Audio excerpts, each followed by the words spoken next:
Hi friends. మేము మా ఫ్యామిలీతో కలిసి మా అక్క వాళ్ళ ఇంటి దగ్గర ఉన్న శ్రీ చిన్నపోలమాంబ అమ్మవారి జాతర మహోత్సవం చూడటానికి వచ్చాం. ఆ రోజు మార్నింగ్ 10 గంటలకి టెంపుల్‌కి వెళ్ళి అమ్మవారి దర్శనం చేసుకున్నాం. టెంపుల్ చిన్నదే కానీ భక్తులు మాత్రం చాలామంది వచ్చారు. గుడి చాలా రష్‌గా ఉంది. ఆ రోజు సాయంత్రం అక్కడ తీర్థం కూడా జరిగింది. మేమందరం సరదాగా తీర్థంలోకి వెళ్ళాం. కొన్ని వేషాలు, కోలాటం, డాన్సులు, కాళికాదేవి వేషాలు చూసాం. అక్కడ డాన్స్ ప్రోగ్రామ్స్ చాలా పెట్టారు.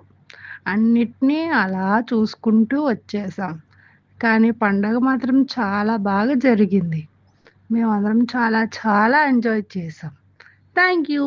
Please like, share and subscribe to my channel.